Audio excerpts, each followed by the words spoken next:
When things begin accelerating wildly out of control, sometimes patience is the only answer. Press pause.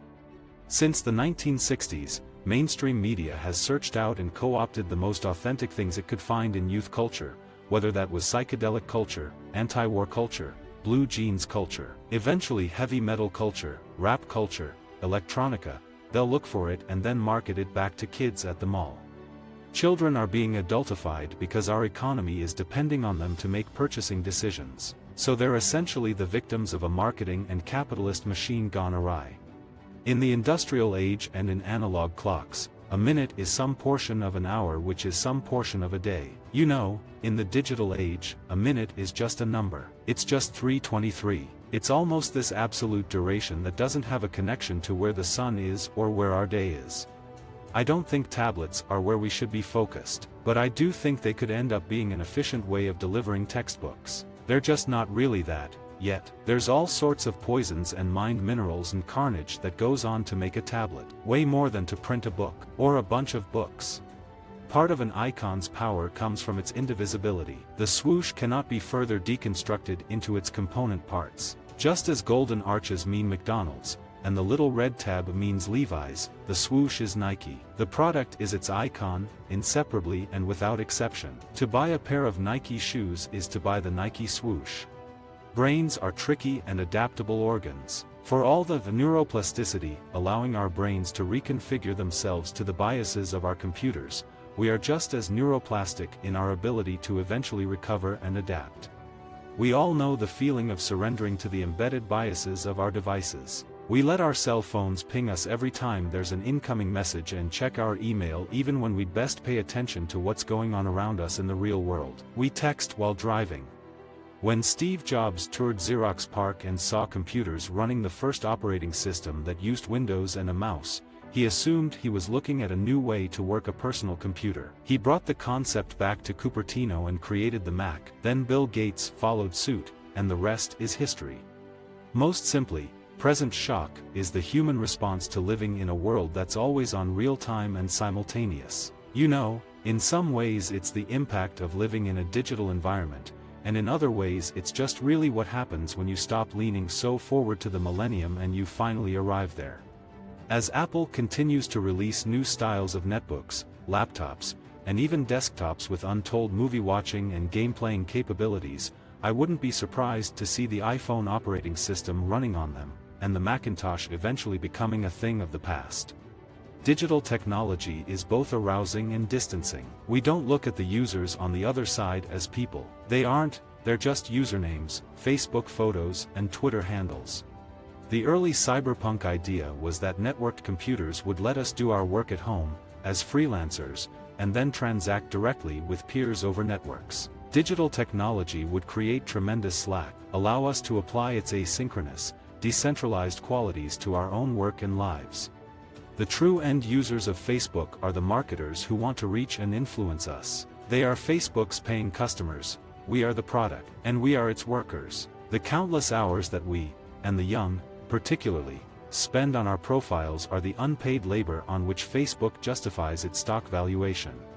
The iPad, contrary to the way most people thought about it, is not a tablet computer running the Apple operating system. It's more like a very big iPhone, running the iPhone operating system. Once everyone is connected to everyone and everything else, nothing matters anymore. If everyone in the world is your Facebook friend, then why have any Facebook friends at all? We're back where we started. The ultimate complexity is just another entropy. If the clockwork universe equated the human body with the mechanics of the clock, the digital universe now equates human consciousness with the processing of the computer. We joke that things don't compute, that we need a reboot, or that our memory has been wiped. As a digital technology writer, I have had more than one former student and colleague tell me about digital switchers they have serviced through which calls and data are diverted to government servers or the big data algorithms they've written to be used on our emails by intelligence agencies. I'm not a communist, just a media theorist. The first step toward maintaining autonomy in any programmed environment is to be aware that there's programming going on. It's as simple as understanding the commercials are there to help sell things, and that TV shows are there to sell commercials, and so on. In spite of my own reservations about Bing's ability to convert Google users, I have to admit that the search engine does offer a genuine alternative to Google-style browsing, a more coherently organized selection of links, and a more advertiser-friendly environment through which to sell space and links. I am much less concerned with whatever it is technology may be doing to people than what people are choosing to do to one another through technology. Facebook's reduction of people to predictively modeled profiles and investment banking's convolution of the marketplace into an algorithmic battleground were not the choices of machines. As a writer and sometime activist who needs to promote my books and articles and occasionally rally people to one cause or another, I found Facebook fast and convenient. Though I never really used it to socialize, I figured it was okay to let other people do that, and I benefited from their behavior. Facebook has never been merely a social platform. Rather, it exploits our social interactions the way a Tupperware party does. Facebook does not exist to help us make friends, but to turn our network of connections, brand preferences and activities over time, our social graphs, into money for others. We Facebook users have been building a treasure lode of big data that government and corporate researchers have been mining to predict and influence what we buy and for whom we vote. We have been handing over to them vast quantities of information about ourselves and our friends, loved ones, and acquaintances. Digiphrenia is really the experience of trying to exist in more than one incarnation of yourself at the same time. There's your Twitter profile, there's your Facebook profile, there's your email inbox. And all of these sort of multiple instances of you are operating simultaneously and in parallel. Your email inbox is a bit like a Las Vegas roulette machine. You know, you just check it, and every once in a while there's some juicy little tidbit of reward, like the 3 quarters that pop down on a one-armed bandit. And that keeps you coming back for more. If the end of the 20th century can be characterized by futurism, the 21st can be defined by presentism. The looking forward, so prevalent in the late 1990s, was bound to end once the new millennium began. Like some others of that era, I predicted a new focus on the moment, on real experience, and on what things are actually worth right now. Then 9/11 magnified this sensibility, forcing America as a nation to contend with its own impermanence. Treating an age group as a demographic requires coming up with something that's common to every single one of them, right? So it's reductionist in that it reduces an entire segment of civilization down to one person with one habit. Napster is a consumer revolt. Napster is about my right to have this music and to share if I've paid for it. You know, so we start to see our decisions, our opportunities, our every choice is a consumer choice.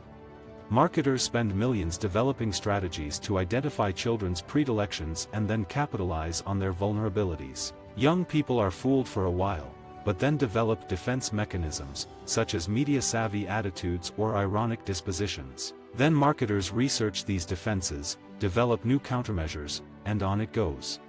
The liberation children experience when they discover the internet is quickly counteracted by the lure of e-commerce websites, which are customized to each individual user's psychological profile in order to maximize their effectiveness. Websites are designed to keep young people from using the keyboard, except to enter in their parents' credit card information. No matter how much control kids get over the media they watch, they are still utterly powerless when it comes to the manufacturing of brands. Even a consumer revolt merely reinforces one's role as a consumer, not an autonomous or creative being. Once a teen has been identified as part of the target market, he knows he's done for. The object of the game is to confound the marketers, and keep one's own, authentic culture from showing up at the shopping mall as a prepackaged corporate product. Grunge was so self-consciously lowbrow and non-aspirational that it seemed, at first, impervious to the hype and glamour normally applied swiftly to any emerging trend. But sure enough, grunge anthems found their way onto the soundtracks of television commercials, and Dodge neons were hawked by kids in flannel shirts saying, "Whatever." Many billboards and magazine ads have resorted to showing isolated body parts rather than full-body portraits of models using or wearing products. This style of photography, known in the industry as abstract representation, allows the viewer to see himself in the advertisement, rather than the model.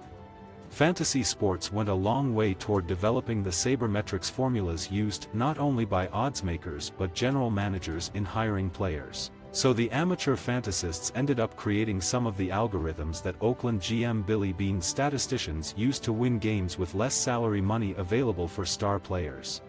We know that people are less open in conversations if the other conversant puts a cell phone on the table, even if it's turned off. The sign is enough to close the mind and make a prospective client or lover less likely to do what you ask. As people realize this, they'll start putting away phones or turning them off. Mobile notifications put people in a state of perpetual emergency interruption, similar to what 911 operators and air traffic controllers experienced back in the 70s and 80s. The easiest way to figure out who the customer is in an online space is to figure out who is paying for the thing. Usually, the people paying are the customers. So on Facebook, the people paying are marketers. That makes them the customers. And it means we are the product being delivered to those customers. I do remember the moment when, as a child, I realized that the things we call TV shows are really just the stuff that gets put between commercials. Later, I came to see that the kinds of things that get on free TV are shows that help sell products. Imagine what it would be like if you didn't know that the evening news was funded primarily by Big Pharma. You would actually believe the stuff that they're saying. You might even think those are the stories that matter. I think the only way to behave is as if nothing is private, and then fight to make what you care about legal and acceptable. On Facebook, your past comes into your present when someone from your second grade class suddenly pops up to send you a message, and your future is being manipulated by what Facebook knows to put in front of you next. When digital culture first came along, it was supposed to create more time, by allowing us to shift time around. Somehow instead we've strapped devices to ourselves that ping us all the time. The horrible truth is we are linear beings, we can't multitask, and we shouldn't keep interrupting important connections to each other with the latest message coming in. People are seduced by signals from the world, but that is manipulation, not reality. Computers have learned more about us than we've learned about them. If you join the Boy Scouts without understanding the underlying agendas and biases of the organization, you might grow up to believe that being gay is a bad thing. Visit our website for more quotes, quoting.com.